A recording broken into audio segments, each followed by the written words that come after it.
They told me, son, you're special. You were born to do great things. You know what?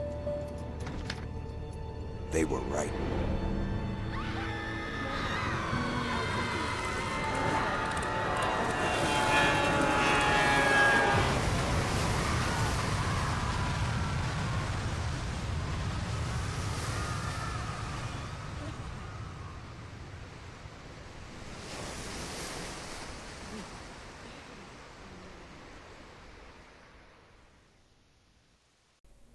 One of the most frequently asked questions in the past few decades is whether video games are art or are they not.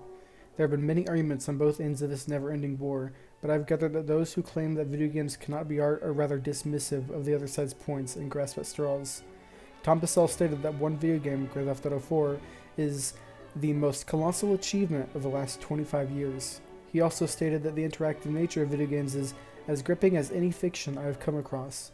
It seems as if some say that interactivity adds to the artistic nature of video games, though there are others who disagree. In an argument by Roger Ebert, video games are not art because art is not interactive. He states, art is something to be experienced, not influenced. Anything which claims to be interactive art is an activity, not a work of art. Video games fall into this category, therefore video games are not art. This argument is rather invalid considering there is no rule in art that states that it cannot be interactive. Roger Ebert continues with his standing in an article, video games can never be art. No one, in or out of the field, has ever been able to cite a game worthy of comparison with the great poets, filmmakers, novelists, and poets. As of the time of the publication of this article in 2010, there have been several video games that have been considered art. BioShock, released in 2007, was an instant hit due to its artistic features and political agenda. Whenever the topic of whether video games are art comes up, BioShock is always cited as the artistic example in the gaming industry. One commenter states in an article by Catherine Schulten, can a video game be a work of art? As far as video game history goes, BioShock was nearly a work of art. It is beautifully crafted. Another commenter in the article targets Roger Ebert, who was cited in the article. I think someone needs to sit down and play Uncharted 2 for Mr. Ebert. This game, more than any other I have ever seen, is as engaging as the best Hollywood has put out in recent years. The commenter then goes on to say that someone should play the game for Ebert, as they doubt that he has the ability to play it to completion himself. To add to the argument against Ebert, Uncharted 2 was released in 2009 and Grand Theft Auto 4 was released in 2007. Another point someone made in the comments, can a video game be a work of art, was by Maris, stating, I don't think that a video game can be a work of art. I think far too many of them are violent and destructive and unhealthy. I think they create an obsession among men and the young for destructive war games and such. I think that they are best avoided. Much like Roger Ebert's point, there is no rule stating that art must not be violent. In fact, several famous paintings are as violent as they get. In the painting Saturn Devouring His Son, it depicts the Titan Saturn ripping apart one of his sons with his teeth, devouring his child in fear that they would overthrow him. The three video games mentioned prior are also quite violent and involve a lot of death and killing. Despite the violence, these games are considered works of art. In an article by Jonathan Jones, Sorry Museum of Modern Art, video games are not art. Jones states, the player cannot claim to impose a personal vision of life on the game. While the creator of the game has ceded that responsibility, no one owns the game, so there is no artist, and therefore no work of art. The point can be easily disproved as video games are developed by a team, and there's always at least one sole creator. This would also mean that once a painting is sold, that painting is no longer considered a work of art. At that point, it would just be an image hanging on the wall. Joe Moore wrote an article, Are Games Art? We asked 3 developers, here's how they answered, in which Moore interviewed the developers of No Man's Sky, Dreams, and Concrete Genie. Jeff Sangali, creator of Concrete Genie, had an opposition to the point made by Jonathan Jones. I think that all the effort and training and discipline and collaboration of an art department is almost like an amazing band working together to create a single piece of music. In the age of ancients, the world was unformed, shrouded by fog. A land of grey crags, arch trees, and everlasting dragons.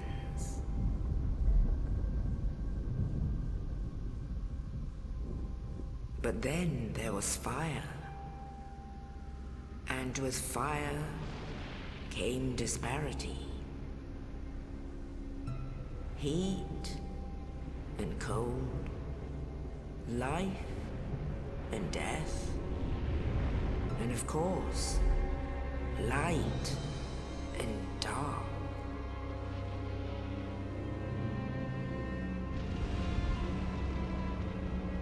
Then from the dark they came and found the souls of lords within the flame.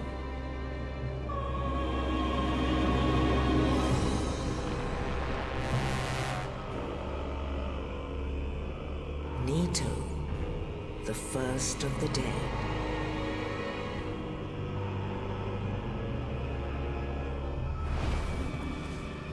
The Witch of Izalith and her daughters of Chaos.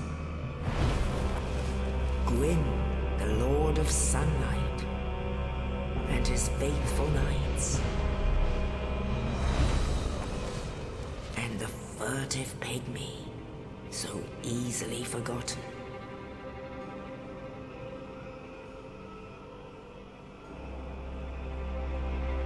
With the strength of lords, they challenged the dragons.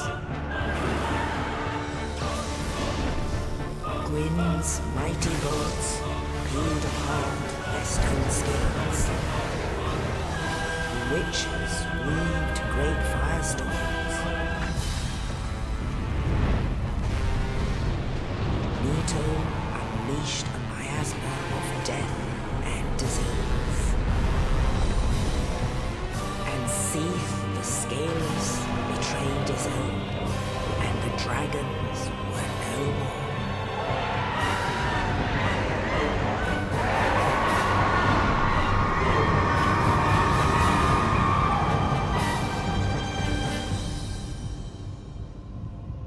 Thus began the Age of Fire.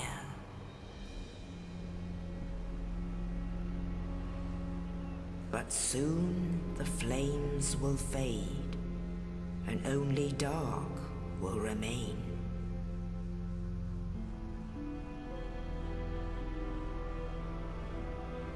Even now, there are only embers, and man sees not light, but only endless nights. And amongst the living are seen carriers of the accursed dark side.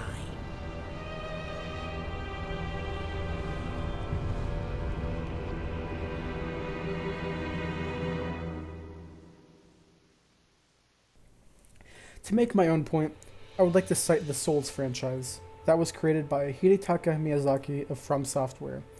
In 1994, Miyazaki and FromSoft released King's Field. This game seemed to be popular enough to spark an entire series of 4 games, and even giving birth to a new franchise. In 2009, Miyazaki and FromSoft released another game that was only the beginning of an entire genre of video games. This game was Demon's Souls, which had unique mechanics and a vague and mysterious story. A few years later, in 2011, Dark Souls was released. Dark Souls became a much bigger hit than King's Field and Demon's Souls. This entry became a trilogy with several DLCs. FromSoft also created 3 more Souls games, being Bloodborne, Sekiro Shadows Die Twice, and Elden Ring. It also created a bunch of games by other developers under the genre of Souls-like. Some examples of these games are Mortal Shell, Code Vein, Hollow Knight, The Surge, and more. So what is the point that I'm trying to make? The Souls franchise created several new and unique mechanics that are both original and built upon other mechanics. The stories and lore are very complex and not directly spoon-fed, which is daring and bold in the gaming industry. The way these games work ties into Miyazaki's childhood, where he read Western fantasy books. Because he was unable to understand more advanced kanji as a child, he had to fill in blanks using what he could understand in the illustrations. The limitations sparked creativity, and every Western fantasy creature had a Japanese or Miyazaki spin to it, and he used the limitation he had in reading in his storytelling. Only just this year are we going to be learning more things with the recent release of Elden Ring on February 25th, 2022. An age-old question. Many arguments, both for and against the concept, have been shared throughout the internet through articles and debates. Throughout all the years this question has been alive. I have yet to find anyone with a good argument against it. If you are unable to tell, I am for the idea that video games are art.